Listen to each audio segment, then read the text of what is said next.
HD here, and inside this kind of huge box is possibly the most hyped piece of tech of this entire year, and that is a PlayStation 5. So this video is a look at the final retail packaging for this console. So some of you might know I've been testing a preview Xbox Series X. This is final. This is what people who pay for it are gonna get. Now we get to take a closer look. So right off the bat on the front here, you see the console, you see the controller. Looks like this is the version with the optical drive, so good to know. And it does say 8K or 4K 120 or HDR, but there's more on the back. And we're basically getting now the whole console sideways, which I think I'm gonna end up having mine sideways, we'll see. It says 825 gigs up here, good to know. I think we might as well open it now. So let's see.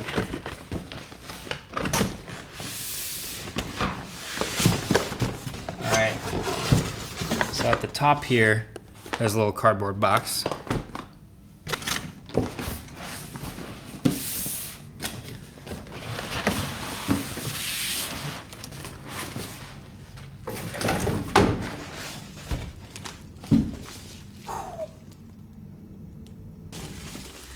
Let's see it. This is the styrofoam. This is a big console. Ooh, that is pretty nice actually, but it is huge. Dang.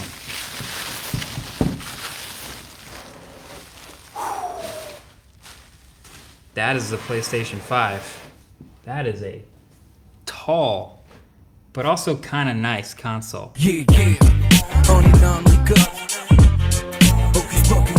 So yeah, I do like this build. My original reaction to seeing the unveiling video was more strong. I think I called it like an alien spaceship in my first impressions, something like that. But seeing it in person, I do kind of like it now. But by the way, so in the cardboard box, just to finish off the unboxing, you've got the power cable to plug it straight into the wall, no brick. You've got one new DualSense wireless controller, which we'll get to. You got your paperwork, safety guide, quick start guide, your classics. And then you get an HDMI cable. And then there's this mystery plastic thing, which is actually the dock needed to sit the PS5 flat on its side. Because without the dock, the PS5, it just doesn't have flat sides. So it doesn't really sit totally flat. So in any of the media you see with the PS5 sitting on the side, you always see this little black dock underneath it. That's this thing. So don't throw this out. It attaches if you want it. You can, hide it away if you don't, but you'll probably want to have this around if you ever switch to it sideways someday. So, all right, finally seeing the PS5 in person, a couple things strike me. The size is number one still. It is gigantic, but also the textures.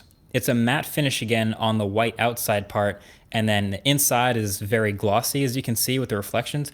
And actually, if you look closely, really closely, at the texture on the inside of the PS5, you can see it's actually made up of a bunch of tiny X's, O's, squares, and triangles, which is super cool. And they're extremely small and embossed in this seemingly random pattern, but that is super cool.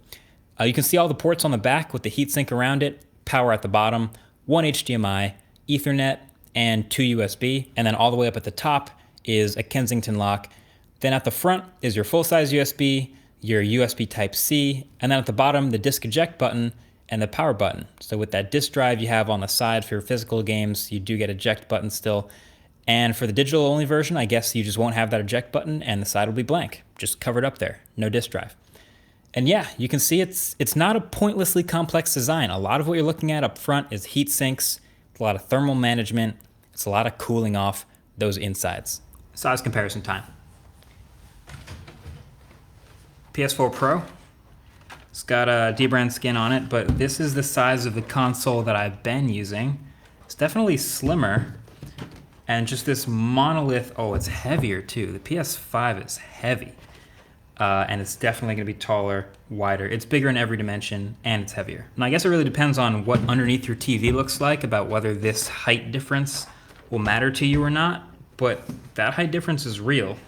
If you're putting it underneath something that didn't have enough clearance before, airflow will be even more restricted because of the size of this thing. Xbox Series X, this one's an even more impressive difference here. I mean, the PlayStation just kind of dwarfs it at this point. And I don't know if that's an efficiency thing. I don't know if you're putting it next to your TV, you might not care so much about that. But as far as just the footprint, the sheer footprint of the PS5, I think we're really seeing now how massive this thing is. Kind of looks like a fancy building, like a really cool architected.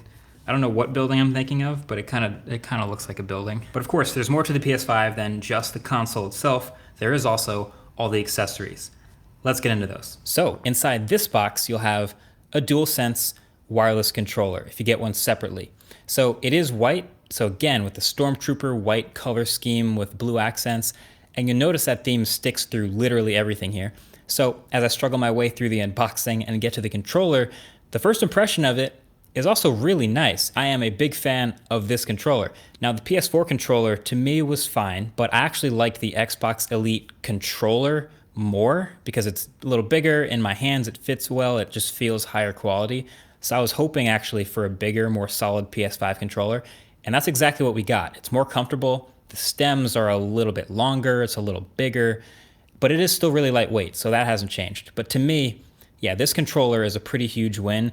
You can see the layout is basically exactly the same: triangle, square, circle, X on the right, arrows on the left, trackpad in between, dual joysticks. And then around the back, there's no removable back anymore. It's just a built-in rechargeable 1500 milliamp hour battery, and the port to charge is thankfully USB Type-C. Now I'm excited to test this controller's haptic feedback and new improved triggers and the responsiveness and all that stuff, but as you could probably tell already, the embargo for today's video is just unboxing and hardware, so I can't show that yet.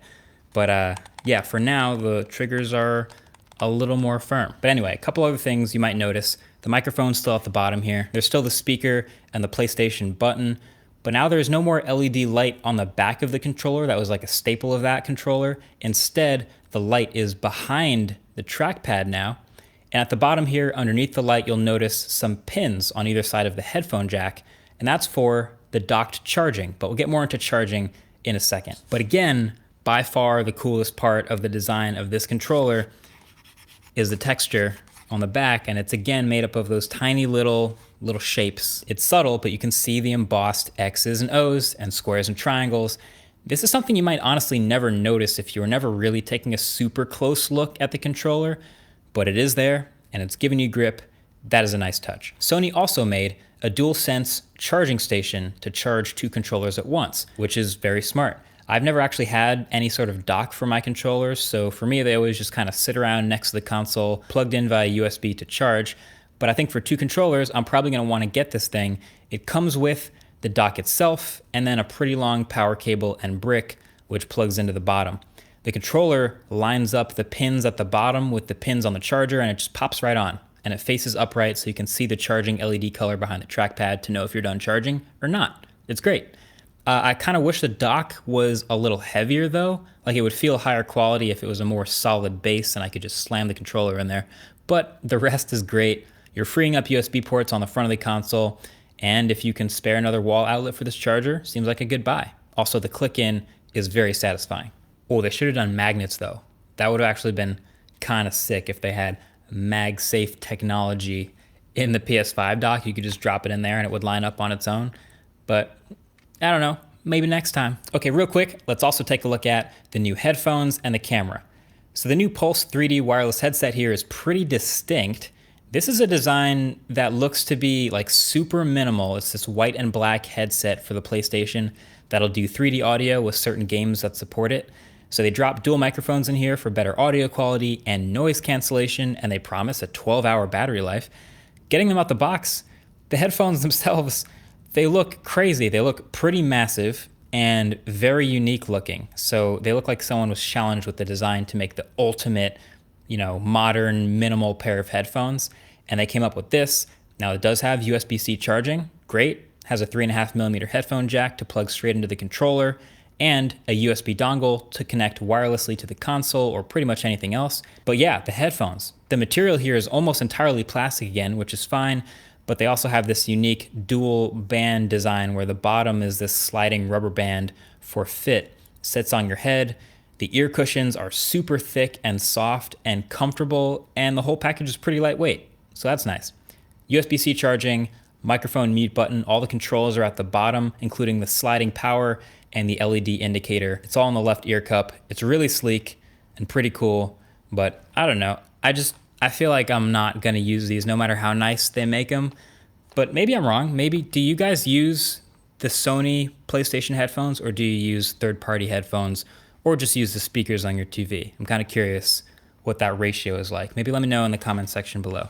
So these are cool, but I probably won't use them. Then last but not least, the HD camera. This will probably be the least purchased official first-party accessory, but let's be honest, for people streaming their games, this is probably gonna be the camera to buy that integrates with the whole system and of course matches the whole aesthetic.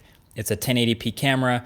It's got a built-in white stand that lets you adjust the angle. So if you put it below the TV, you can point it up. And if you put it above the TV, you can point it down. But yeah, there you have it. Those are all the accessories. That is the PlayStation 5 console. Just a first look and unboxing of the hardware. Conveniently, thanks to the embargo, that is all I am allowed to show you in this video today. But you guys already know, as soon as I'm turning the camera off, I'm gonna go ahead and plug it in and fire it up and start playing some games. I mean, testing. I'm gonna be testing the PS5 over the next couple weeks, along with the systems that are all here. It's Techtober, there's a lot going on. Make sure you're subscribed to see the full review if you haven't already. And that's about it. Thanks for watching. Catch you guys in the next one. Peace.